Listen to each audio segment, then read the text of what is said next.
नमस्कार दोस्तों, आशा रखता हूं कि आप और आपके परिवार वाले अपने घर पे स्वस्थ और सुरक्षित होंगे।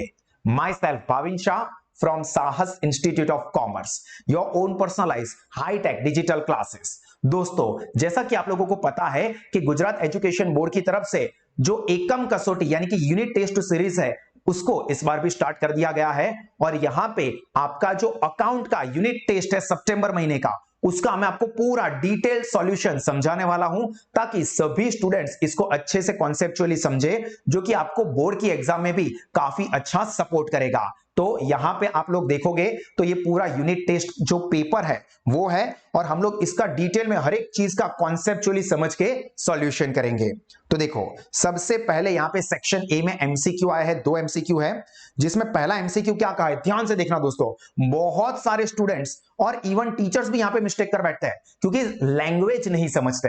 ध्यान से देखना, what percentage of interest will be paid on loan lent to, ये इंपॉर्टेंट है, loan lent to partner by the firm. Loan किसने किसको दी है? लोन दी है फर्म ने पार्टनर को। Loan lent to partner, partner को किसने?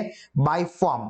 Then when no such provision is made in the partnership deed, interest का रेट क्या एप्लीकेबल होगा? तो सभी स्टूडेंट्स ये समझ लेते हैं 6%, पर दोस्तों 6% कब आता है?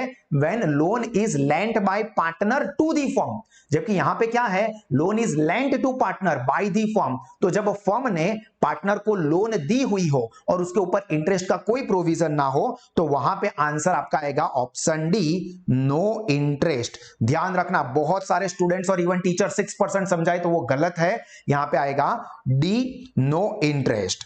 उसके बाद सेकंड एमसीक्यू ये सिंपल सा है, what is the super profit या सुपर प्रॉफिट की फॉर्मूला। तो सुपर प्रॉफिट में क्या होता है? Average profit minus expected profit. तो यहां पे का आंसर आएगा ऑप्शन सी। क्लियर? चलिए, उसके बाद सेक्शन बी में 2 वीएसक्यू है, दोनों वीएसक्यू भी इंपॉर्टेंट है। पहला है व्हाट इज कैपिटलाइज्ड प्रॉफिट।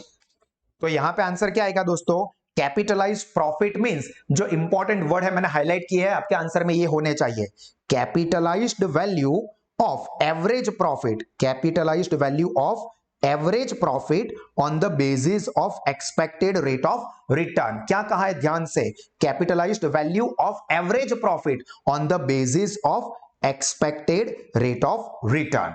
उसके बाद नेक्स्ट वीएसक्यू है व्हाट इज सैक्रिफाइस रेशियो। इसके ही पैरेलल में आता है गेन रेशियो। तो देखो, when there is a change in profit and loss sharing ratio of existing partner, ये इंपॉर्टेंट है, a portion of profit of certain partner is reduced, कुछ partner का जो पोर्शन होता है वो कम होता है, and this reduced share of profit of a partner is called sacrificing ratio। क्या कहा है? when there is a change in the ratio of profit and loss amongst existing partner, then a portion or profit of certain partner is reduced and such reduced share is called sacrifice ratio। और यहां पे अगर किसी partner का portion increase हो जाता है तो उसका मतलब उसको गेन होता है और वो हो जाता है गेन रेशियो। क्लियर? इसके बाद दोस्तों यहां पर सेक्शन सी शुरू हो रहा है, जहां पे 2 क्वेश्चन 3 मार्क का, एक है 6 मार्क्स का वेटेज है। जो ये क्वेश्चन नंबर 5 है, ये अपने चैप्टर नंबर 1 का है। Mukesh receives his share 2 times of Vajpayee. Mukesh को वाजपेयी का डबल मिलता है, while Vinod receives 2 times of the share of Mukesh. तो देखो, पहले क्या बोला है कि मुकेश को कितना मिल रहा है, तो पहले तो 3 पार्टनर है, देखो मुकेश, वाजपेयी एंड विनोद। आप इस तरह से 3 पार्टनर के नाम लिख दोगे, ठीक है, मुकेश, वाजपेयी एंड विनोद। उसमें मुकेश को कितना मिल रहा है? Mukesh receives his share 2 times of Vajpayee, मतलब मुकेश का शेयर कितना? वाजपेयी का डबल। तो यहां पे समझो, मुकेश इज इक्वल टू, मैं यहां पे अलग कलर की पेन से लिखूंगा, वाजपेयी इंटू 2, बी इंटू 2। जबकि दूसरा Vinod receives 2 times of the Mukesh. Vinod को कितना मिल रहा है? मुकेश का डबल। तो Vinod is equal to m into 2, क्योंकि मुकेश का डबल मिल रहा है। तो यहां पे हम वाजपेयी का एज्यूम करेंगे, देखो इंटू 2 ही हो रहा है दोनों में, तो कोई भी आप छोटे से छोटा नंबर एज्यूम कर दोगे तो चलेगा। हाँ, अगर डिवाइड करना हो रहा है तो हमको वो ध्यान रखना होगा एजम्पशन करते वक्त कि हम ऐसा नंबर एज्यूम करें जिसको हम डिवाइड इजीली कर सके। तो यहां पे हम लोग वाजपेयी का शेयर एज्यूम करेंगे सपोज 1, कि यहां पे वाजपेयी का शेयर है 1। तो मुकेश को कितना मिलेगा? वाजपेयी का डबल, तो वाजपेयी का है 1 इंटू 2, मतलब वाजपेयी का कितना हो गया 2। और विनोद को कितना मिल रहा है? मुकेश का डबल, तो मुकेश का कितना हुआ है देखो 2, तो 2 इंटू 2, मतलब मुकेश का शेयर क्या हो गया 4। तो यहां पे मुकेश, वाजपेयी एंड विनोद का पी एंड एल रेशियो क्या हो गया 2:1:4। तो ये पी एंड एल रेशियो में यहां पे जो फर्म का प्रॉफिट दिया हुआ है ये तीनों पार्टनर के बीच में डिस्ट्रीब्यूट करेंगे। देखो यहां पे फर्म का प्रॉफिट दिया हुआ है 1,75,000। तो चलिए प्रॉफिट का डिस्ट्रीब्यूशन करते हैं। प्रॉफिट डिस्ट्रीब्यूशन, उसमें पहला कौन है? तो देखो मुकेश, हमने जो नाम लिखा है वो हम फॉलो करेंगे। तो मुकेश, फर्म का प्रॉफिट कितना है 1,75,000, देखो ये दिया हुआ है, तो 1,75,000 इंटू मुकेश का पार्ट कितना है देखो ये 2 हमने ढूंढ लिया है, तो 2 डिवाइडेड बाय क्या होगा, तो यहां पे 2 divided by 2 plus 1 plus 4, total जो शेयर है वो करना है। यहां पे देखो 2 प्लस 1 3 प्लस 4 यानी कि 7 होगा, तो डिवाइडेड बाय 7। अभी कैलकुलेटर के ऊपर इसका वर्किंग करेंगे। तो देखो मैं यहां पे कैलकुलेटर का यूज भी दिखा रहा हूं, सभी स्टूडेंट्स को कोई भी लेवल का हो छोटे से छोटी चीज क्लियर हो जाएगी।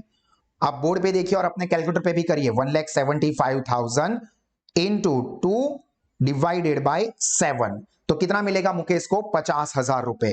तो यहां पे मुकेश की प्रॉफिट की अमाउंट हो गई 50,000। उसी तरह से फिर दूसरा है, तो दूसरे का करते हैं। सेकंड है अपने वाजपेयी, तो देखो फर्म का प्रॉफिट तो 1,75,000 है, इंटू वाजपेयी का शेयर कितना है ये रहा 1, तो इंटू 1 बाय 7। तो कैलकुलेटर पे 1,75,000 डिवाइडेड बाय 7 इंटू 1 बाय 7, तो सीधा डिवाइडेड बाय 7 25,000, तो इसको मिलेंगे 25,000। और आखिर में कौन है भाई साहब? तो आखिर वाला है अपना विनोद।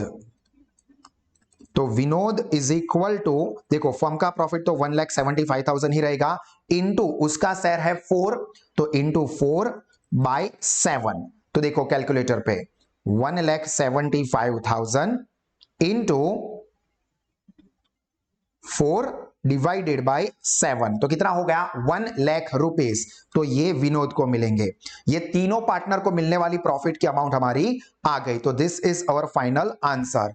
एक लाइन में आंसर लिखना चाहिए, Mukesh will receive 50,000, Vajpayee will receive 25,000 and Vinod will receive 1,00,000 from the profit. इस तरह से एक लाइन में आप आंसर लिखोगे तो बोर्ड में आपको फुल मार्क्स मिलेंगे। चलिए क्लियर।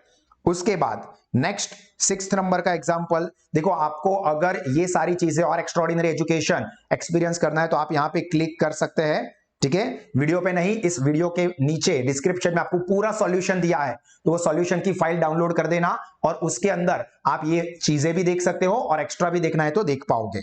चलिए next, Dhaval and Prashav are partners of a firm, profit and loss sharing ratio क्या है उनका 3:2, ये इनका पी एंड एल का रेशियो हमको दे दिया है।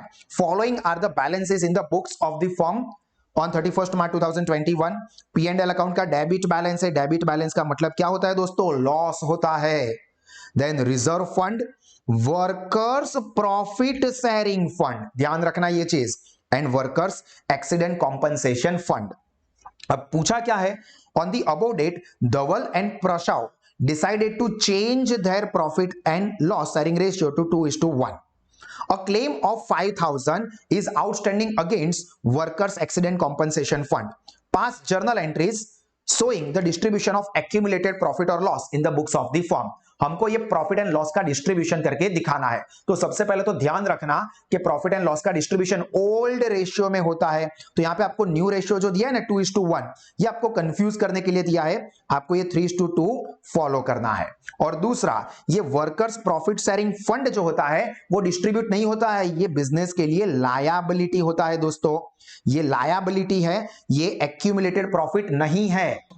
तो यहां पे मैं लिख देता हूं इट इज लायबिलिटी, सो हम इसको डिस्ट्रीब्यूट नहीं करेंगे। तो इसको छोड़ के बाकी के सबका डिस्ट्रीब्यूशन हम 3:2 में कर देंगे। तो पहला देखो प्रॉफिट एंड लॉस है, प्रॉफिट एंड लॉस अकाउंट का बैलेंस कितना है, 21,000 का लॉस है, तो profit and loss debit balance 21,000। तो इसकी जर्नल एंट्री क्या होगी दोस्तों, लॉस का डेबिट बैलेंस होता है, तो जब वो डिस्ट्रीब्यूट होगा तो P&L अकाउंट क्रेडिट हो जाएगा, और डेबिट क्या होगा, ये दोनों पार्टनर के अकाउंट धवल एंड प्रसव 3:2 में। तो देखो यहां पे जर्नल एंट्री होगी Dhawal account debit, Prasav account debit to P&L account, और ये 21,000 को अपने कौन से रेशियो में डिस्ट्रीब्यूट करना है, ये 3:2, तो 3:2 में चलिए 21,000 इंटू 3/5, तो क्या हुआ 12,600, प्रसव के यहां पे धवल क्या आएंगे 12,600, उसी तरह से प्रसव के कितने होंगे, तो 21,000 इंटू 2/5, तो 8,400, और ये टोटल 21,000 P&L अकाउंट में क्रेडिट कर देंगे, क्योंकि लॉस था तो उसको ट्रांसफर करते वक्त क्रेडिट करना होता है। उसके बाद नेक्स्ट वाला देखो, सेकंड क्या है, रिजर्व फंड जिसका क्रेडिट बैलेंस होता है, तो दूसरा रिजर्व फंड जिसकी अमाउंट दी है 35,000 और उसका होता है क्रेडिट बैलेंस, तो जब उसको डिस्ट्रीब्यूट करेंगे तो वो डेबिट हो जाएगा और पार्टनर्स कैपिटल अकाउंट क्रेडिट होंगे, तो यहां पे जर्नल एंट्री क्या बनेगी, reserve fund account debit 35,000 to Dhawal account and to Prasav account, और ये 35,000 को 3:2 में डिस्ट्रीब्यूट करेंगे, तो देखो यहां पे 35,000 इंटू 3/5, तो 21,000 धवल के, और प्रसव का भी देख लेते हैं 35,000 इंटू 2/5, तो अमाउंट 14,000। क्लियर, तो ये भी हो गया, इसका भी एक मार्क, हर एक एंट्री का एक एक मार्क होगा, ठीक है। और तीसरा ये जो है वर्कर्स प्रॉफिट शेयरिंग फंड, वो तो डिस्ट्रीब्यूट नहीं होगा, और आखिरी जो है workers accident compensation fund 25,000 distribute होगा दोस्तों, पर यहां पे इसकी लिंक इसके साथ है। देखो 5,000 रुपीज का एक वर्कर का क्लेम आया है, तो वो क्लेम पहले हमें निकालना पड़ेगा और बाकी की अमाउंट डिस्ट्रीब्यूट होगी, तो यहां पे सबसे पहले हम लोग क्या करेंगे, अमाउंट ढूंढेंगे। देखो वर्कर्स कॉम्पनसेशन फंड कितना है 25,000, जो कि हमको यहां पे दिया हुआ है, उसमें से क्लेम कितने का आया है, माइनस क्लेम 5,000, तो उसको माइनस करेंगे तो अब बैलेंस कितना बचा 20,000, और दोस्तों ये 20,000 को डिस्ट्रीब्यूट करना होगा अमॉन्ग्स पार्टनर्स, तो ये अगेन क्रेडिट बैलेंस होता है इसका, तो इसको जब हम डिस्ट्रीब्यूट करेंगे तो एंट्री क्या आएगी अपनी, ये थर्ड वाला पॉइंट चल रहा है, इसमें आएगा workers accident compensation fund account debit 20,000 to Dhawal account and to Prasav account, और ये 20,000 को 3:2 में डिस्ट्रीब्यूट करेंगे, तो देखो 20,000 इंटू 3/5, तो अमाउंट कितनी हो जाएगी 12,000, तो ऑब्वियसली जो बाकी बचे वो किसके होंगे, प्रसव के 8,000। क्लियर, तो चलिए यहां तक का कंप्लीट कर दीजिए समझ के। इतना कर दिया है तो उसके बाद अपना सेक्शन डी है, जिसके अंदर गुडविल का एग्जाम्पल है। देखो सेक्शन डी, एक मार्क, एक एग्जाम्पल 4 मार्क का है गुडविल का। Capital of Ramesh and Maulik's firm is 5 lakh rupees capital दी है, एक्सपेक्टेड रेट ऑफ रिटर्न या नॉर्मल रेट ऑफ रिटर्न 10% दिया हुआ है, लास्ट 3 इयर्स प्रॉफिट कितना कितना है 70,000, 1,10,000 एंड 60,000। देखो इंक्रीज डिक्रीज फ्लक्चुएटिंग है, कंटिन्यूअसली इंक्रीजिंग नहीं है। Compute the value of goodwill 3 years purchase of super profit, देखो सुपर प्रॉफिट बोल दिया है on the basis of average profit method, super profit बोल दिया है, ठीक है। तो यहां पे ऑब्वियस है कि सबसे पहला 4 स्टेप में आंसर होता है सुपर प्रॉफिट में, गुडविल की फॉर्मूला लगाएंगे हम, तो पहले क्या होगा, अपने को एवरेज प्रॉफिट ढूंढना है, तो सबसे पहले step 1 average profit is equal to total profit upon number of years. इस तरह से आपको लिखना है दोस्तों फॉर्मूला, ठीक है। Step 1 formula. अभी टोटल ऑफ प्रॉफिट के लिए देखिए 70,000 plus 1,10,000 plus 60,000 divided by 3 years. तो कैलकुलेटर पे, यहां पे देखिए, कैलकुलेटर पे देखना है, आप अपने कैलकुलेटर पे करोगे 70,000 प्लस 1,10,000 प्लस 60,000, तो टोटल कितना हो गया 2,40,000। तो 2,40,000 डिवाइडेड बाय 3 ईयर्स, तो 240 डिवाइडेड बाय 3, तो क्या हो गया 80,000। ये अपना क्या हो गया एवरेज प्रॉफिट। स्टेप 1 का अपना आंसर आ गया। डन। उसके बाद स्टेप 2 क्या होता है, तो स्टेप 2 में हमको ढूंढना है एक्सपेक्टेड प्रॉफिट। तो यहां पे हम लिखेंगे स्टेप 2 एक्सपेक्टेड प्रॉफिट। और एक्सपेक्टेड प्रॉफिट की फॉर्मूला क्या होती है, तो expected profit is equal to capital employed into expected rate of return, या उसको नॉर्मल रेट ऑफ रिटर्न भी एनआरआर भी कहते हैं। तो कैपिटल एम्प्लॉयड एग्जांपल में दे दी है 5 लाख रुपए, देखिए तो 5 लाख ये रहा, into expected rate of return कितना बोला है 10%, तो इनटू 10%। तो कैलकुलेटर पे 5 लाख इंटू 10, एक जीरो कट कर देना है पीछे से, 50,000। पर हर एक लेवल के स्टूडेंट्स के लिए मैं यहां पे दिखा रहा हूं 5 लाख इंटू 10%, तो मतलब हो गया 50,000। ये अपना क्या हो गया स्टेप 2, एवरेज प्रॉफिट के बाद एक्सपेक्टेड प्रॉफिट हमें मिल गया। अभी तीसरा स्टेप अपना क्या होता है, तो हमें चाहिए सुपर प्रॉफिट। तो स्टेप 3, ये सुपर प्रॉफिट का ये जो स्टेप रखेंगे ना, उसी में से पहले जो एमसीक्यू थे ना सेक्शन ए के, उसमें क्वेश्चन आया था। तो third super profit is equal to क्या होती है formula, average profit minus expected profit. तो average profit minus expected profit. तो एवरेज प्रॉफिट स्टेप 1 में हमने ढूंढा कितना 80,000, माइनस स्टेप 2 में एक्सपेक्टेड प्रॉफिट 50,000, तो 80,000 माइनस 50,000 यानी कि 30,000। क्लियर। और फाइनली आखिरी स्टेप अपना क्या रहेगा दोस्तों, गुडविल का। तो यहां पे हम लिखेंगे step 4, goodwill is equal to super profit into number of years purchase. अभी सुपर प्रॉफिट तो हमने ढूंढ लिया 30,000, और नंबर ऑफ ईयर्स परचेस यहां पे एग्जांपल में देखो दे दिया है 3 इयर्स परचेस बोला हुआ है। देखिए मैं आपके लिए हाईलाइट कर देता हूं, ये रहा 3 इयर्स परचेस। तो 30,000 इंटू 3 इयर्स, तो 30,000 इंटू 3 कितना होगा 90,000। तो 90,000 is the value for goodwill. जैसे ही आंसर आ जाएगा एक लाइन में हम आंसर लिख देंगे कि the goodwill of Ramesh and Maulik's firm is ₹90,000। Clear. तो दोस्तों यहां पे हमारा ये वाला एग्जांपल भी खत्म हो गया। अगर आप एक्सीलेंट एजुकेशन एक्सपीरियंस करना चाहते हैं तो खास गूगल प्ले स्टोर से साहस स्मार्ट स्टडीज ऐप को डाउनलोड कर दीजिए, जिसकी लिंक नीचे डिस्क्रिप्शन में है। अब दोस्तों बारी आती है अपने फाइनल अकाउंट के सम की। एक एग्जांपल 11 मार्क्स का चैप्टर 2 का है, और देखो ये पूरा एग्जांपल है।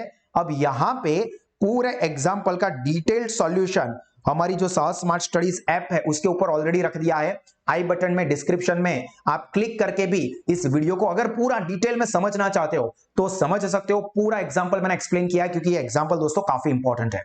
बोर्ड में आप इस तरह के एग्जाम्पल को एक्सपेक्ट बिल्कुल कर सकते हो, तो ये काफी इंपॉर्टेंट है, इसलिए इसको समझना बहुत जरूरी है। हाँ, यहां पे आपको यूनिट टेस्ट के एंगल से मैं पूरा सॉल्यूशन दिखा देता हूं, ठीक है। आप यहां पे मैं पूरा सॉल्यूशन देखो, हर एक चीज का बाइफरकेशन के साथ ये एग्जाम्पल की जो अमाउंट है उसका बाइफरकेशन देखो लिखा हुआ है। कौन सी चीज कहां पे आएगी, जहां पे एडजस्टमेंट है वहां पे येलो हाईलाइट किया है, जहां पे हिडन एडजस्टमेंट है वहां पे ब्लू हाईलाइट किया हुआ है, और इसके नीचे हर एक एडजस्टमेंट का देखो आप वर्किंग नोट करके समझाया हुआ है। ये सारी चीजें एक डिटेल अलग वीडियो है उसके अंदर रखी हुई है, पूरा एग्जांपल समझाया है लाइव में। ये हर एक एडजस्टमेंट के वर्किंग नोट्स है, और उसके नीचे ये पूरा ये हिडन एडजस्टमेंट के वर्किंग नोट है। देखो ये हिडन एडजस्टमेंट, 2 हिडन एडजस्टमेंट है, उसके ये वर्किंग नोट्स है, और उसके नीचे ये सभी के सभी अकाउंट।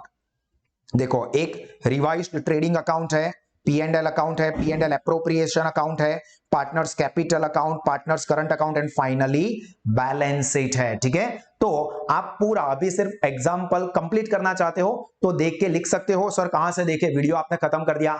इस वीडियो के डिस्क्रिप्शन में इस पूरे सॉल्यूशन की फाइल मैंने रखी हुई है, तो आप वहां पे क्लिक करके अपना नाम, अपनी स्कूल का नाम, मोबाइल नंबर लिख के वो पूरी फाइल को डाउनलोड कर सकते हो, जहां पे ये पूरा सॉल्यूशन जो है वो आपको मिल जाएगा, जहां से आप आराम से इजीली अपने इस यूनिट टेस्ट को कंप्लीट कर पाएंगे। So this is the end from my side. अगर आपको इसी तरह के और extra ordinary education commerce stream में 12th कॉमर्स के लिए या उसके बाद की फ्यूचर स्टडी में भी, चाहे वो FY SY TY बीकॉम हो, CA या CS के कोई भी लेवल के लिए high tech personalised education at the lowest fees experience करना चाहते हो तो गूगल प्ले स्टोर से सास स्मार्ट स्टडीज ऐप जरूर डाउनलोड करो, जिसकी भी लिंक नीचे डिस्क्रिप्शन में है, जिससे कि आपका नॉलेज, आपका करियर, आपका रिजल्ट टेरिफिक लेवल पे बढ़ सकता है। और दोस्तों हमेशा मुस्कुराते रहे, सीखते रहे, आगे बढ़ते रहे। God bless you all. जय हिंद।